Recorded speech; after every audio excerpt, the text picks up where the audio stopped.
Она лежала на холодном асфальте одного из переулков Чикаго, почти сливаясь с мусором и грязью.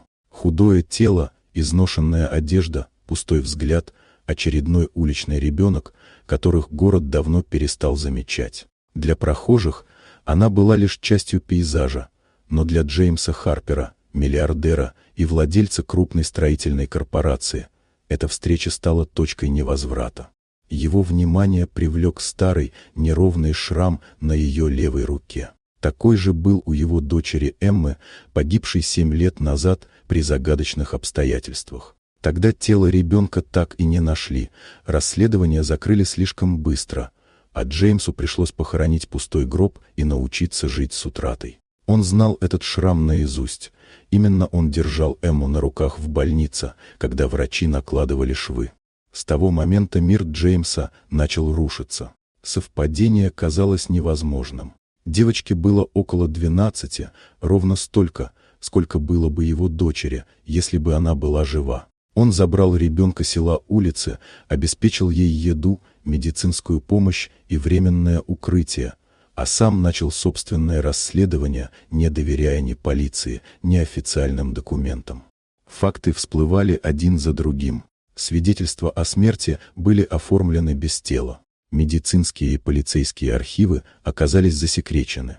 Частный детектив вышел на цепочку денежных переводов, фиктивные компании и людей, которые умирали сразу после того, как могли рассказать правду. Постепенно выяснилось, что исчезновение Эммы не было несчастным случаем.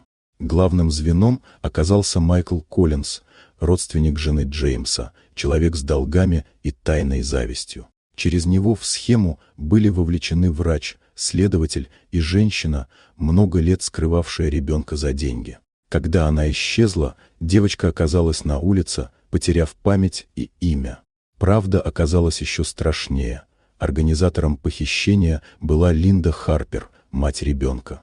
Ревность, страх потерять мужа и желание быть единственным центром его жизни привели ее к преступлению. Она предпочла уничтожить собственную дочь, чем делить любовь. Похищение, подкуп, убийство свидетеля – все это было тщательно спланировано. ДНК-тест подтвердил невозможное. Девочка действительно оказалась Эммой. Виновные были арестованы. История стала национальной сенсацией, а Джеймс – человеком, который спустя 7 лет вернул дочь из небытия. Но победа не принесла облегчения. Потерянные годы невозможно было вернуть. Осталась лишь медленная, трудная дорога восстановления, терапия, обучение, возвращение доверия к миру. Джеймс изменил свою жизнь, отодвинул бизнес на второй план и впервые за долгие годы стал просто отцом. Это была история не о богатстве или заговорах. Это была история о том, как любовь оказалась сильнее лжи, а правда упрямее страха. История о ребенке, выжившем в темноте, и об отце, который не перестал искать, даже когда ему сказали, что искать больше некого.